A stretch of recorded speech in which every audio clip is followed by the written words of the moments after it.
This week on Nation's Business, we are accompanying the Honorable Semi Korlavesau, the Minister for Fisheries, his Permanent Secretary and other government officials who will be opening 2 new fishery stations in Moala Island and also in Cicia, and also the newly renovated one in Makogai.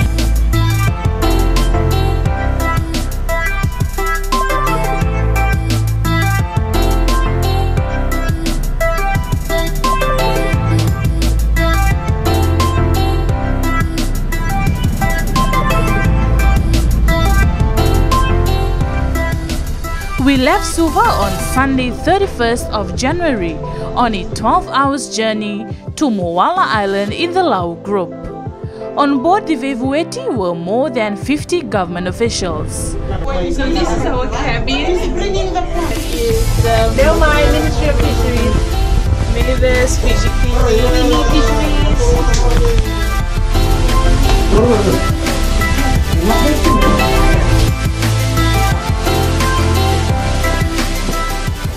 Vevueti is a multi-purpose government vessel. Apart from providing medical services to maritime islands, this vessel is also used for humanitarian operations during natural disasters.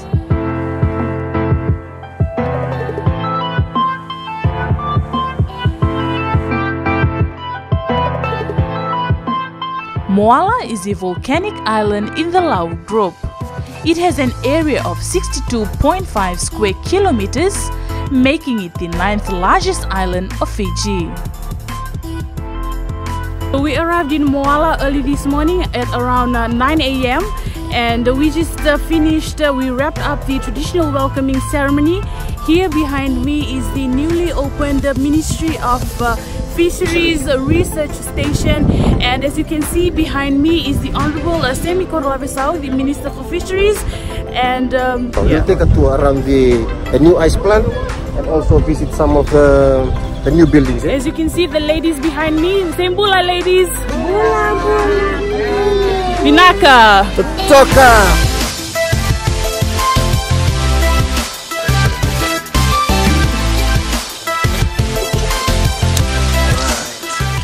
The newly opened fishery station would stimulate economic activity to reverse some rural-urban drift on the island.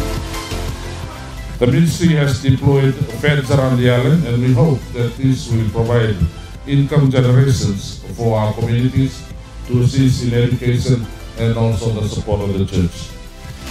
The Moala Fishery Station consists of an office space, an ice plant, 1 staff quarters with a value over $750,000. Life on the island is made a little bit easier with the availability of ice.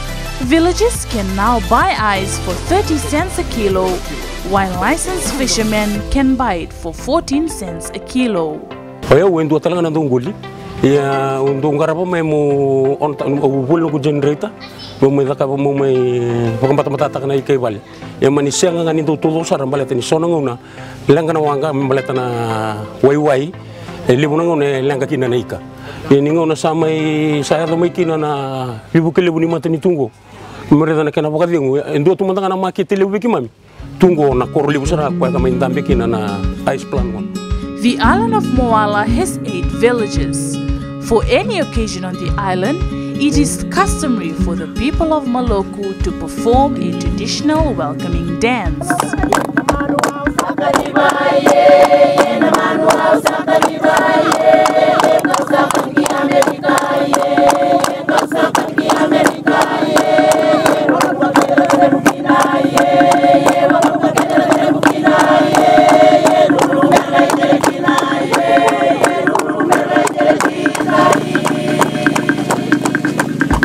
From here, we travel up to the Cicia island.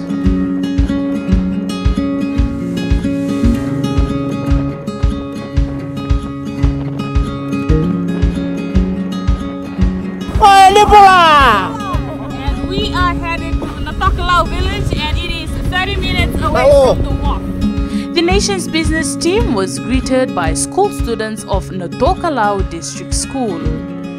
The school has a roll of 40 students with 5 teachers. One good thing about staying in the island, the community, they're very supportive, and they're very supportive. Whatever way they can support the education of the children, they're more willing to do that, just for the sake of their children and education. For over 2 years serving at Natokalau Primary School, life on this maritime island can be challenging at times. I love teaching in the island, especially the experience of teaching in a rural primary school. It's really encouraging and also challenging at the same time, which makes it very interesting. We catch up with Susan Ndaudhakavaka, a young woman married in this village, to get her take on life on the island. Ambula ni besinga kima mimbula kina kima marata kina ambula ni tu wana koro e laila ya meda kima mibolia kima mimbula saratunga ina ambula kima mimbula kina na teitenga ina koro kina veda kata ni linga kima mibakadora meratu kina ni mimbula na besinga. Outside Susanna's house, villagers stood with a traditional Fijian delicacy known as vakalolo to hand out to visitors in their village.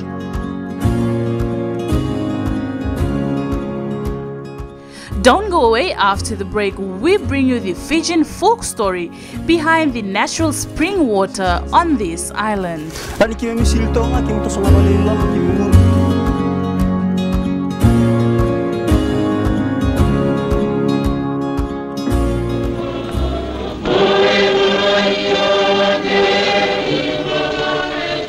In this segment, the Via native Naivalu Saunikalo tells Nations Business the folk story behind the spring water that never runs dry on the island.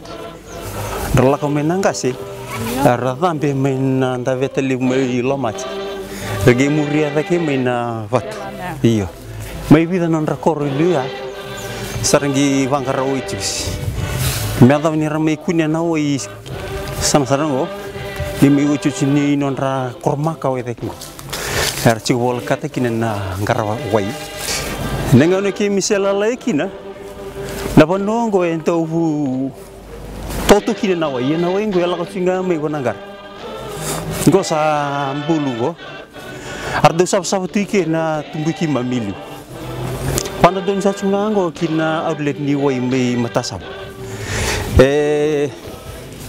vuritunga mikana ode lakutunga singambong kachigo ya ni wai bula sini wi ko langa I matasa we ke bakai nana laku talenga menta tako so na bolu tsikini dakau nana bakela talenga namba batani winder ni ai idakau ani kime misil tonga kim to songa bale lam kimungun kime minangon lalai wetikir na ni mami marama kim do sisilinga nangar lilai orna ni mami nga sirranto sisil nangar liu matani we chigo ni liu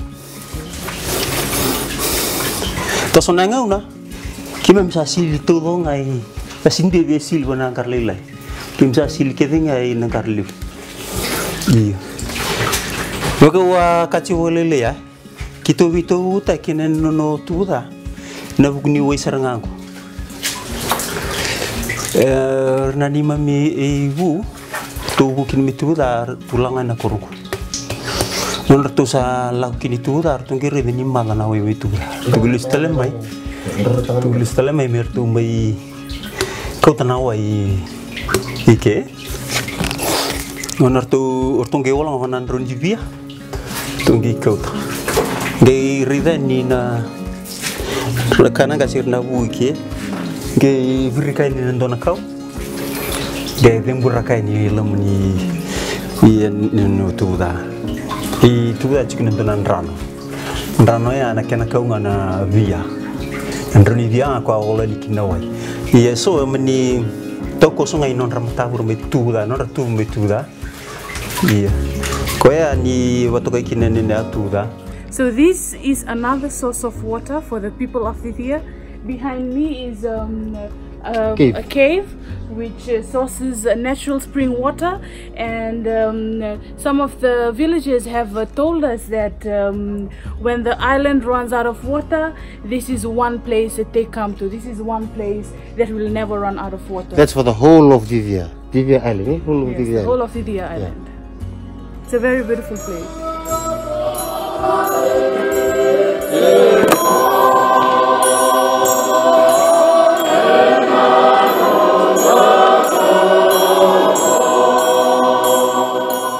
For the past 18 years, Silas Indrili waited for a chance to be stationed in a maritime island.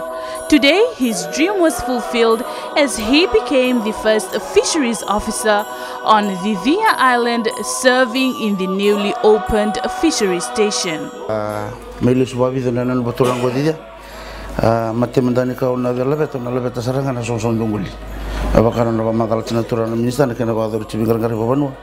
Auna la beta na songo ndongoli satigulo songo ndongoli bi korokoro na limna koronga na nodia au na tobule mena bakuko takina bi kailao bi kana la lao ni ngoli sona bi kanda kla tunisa na ikana salura tambutu mena bakuko taki kanga satambu metambu kanga mesatara. Getting us through on our 3 days journey from Suva to the Lau group was the hard-working crew of the Vevueti vessel. I'm grateful for having this opportunity to take this boat. It's a medical ship. The first 3 trips we took medical staffs around. Got a hospital down below. And there are 17 crews here on board. 14 and 3 cadets, apprenticeships.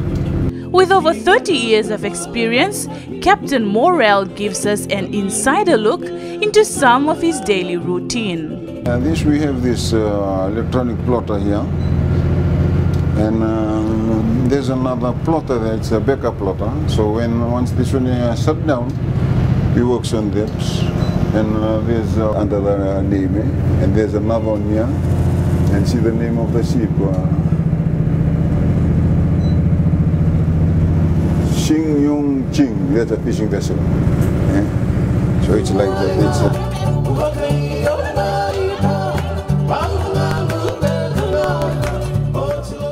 Don't go away. After the break, we take you to our final destination, Makogai Island in the Lomai Viti group.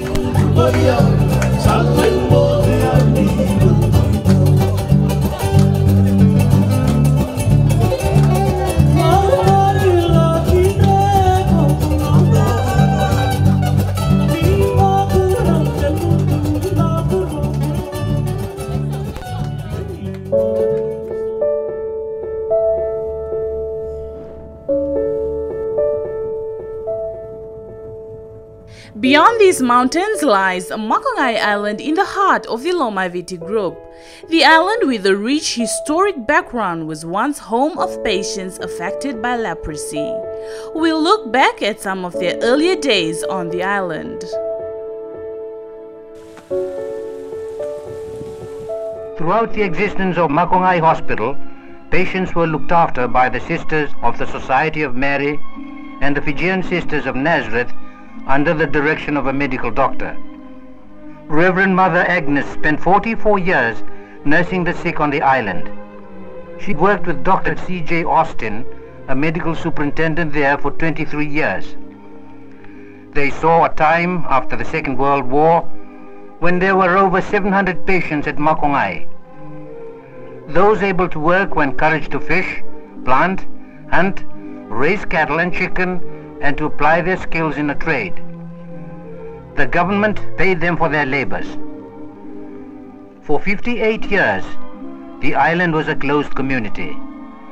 A community whose suffering can only be known to those who were there, the sick and those who cared for them. This is Philemon Idalati, a retired veterinarian officer who calls Makogai his home. Just like his dad, Mr. Idalati also served on this island from 1972 to 1999.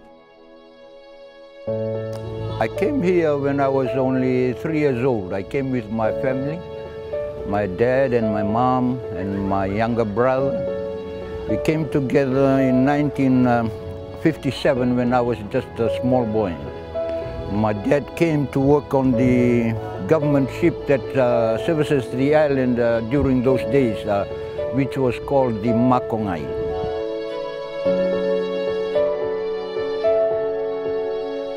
Even the island was divided in two. There was a tambu area. No one from the village were allowed to come to come past the tambu area. And even the lepers are not allowed to go past that tambu.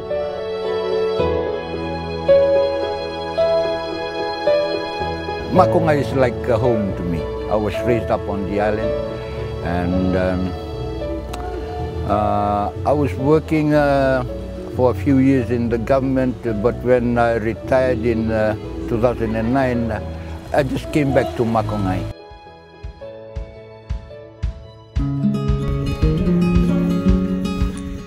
Today, the island is used as a marine culture hatchery station by the Ministry of Fisheries.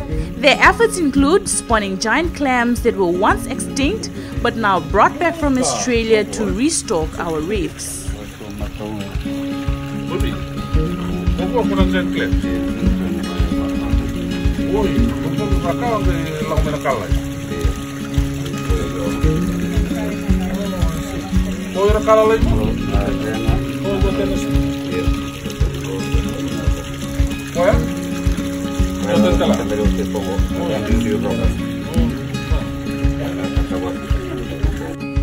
So now we will work to make our beaches clean, and so as our ocean. I today declare Makogai Island as plastic free, and so we will ban the use of plastics on the island. Supply of clams depends on the requests that come in through our stakeholders, our hoteliers that want to develop and market the MPA areas. We usually recede to the MPA areas upon request from the communities. We've taken a different approach to help to support the stakeholders in order to driving tourism industry and also fisheries management. Reef area is in its rehabilitation point because of Cyclone Winston. When we had a few dives around the area, most of the corals were overturned, so they're starting to rehabilitate within this next, even the past 3 years since Winston.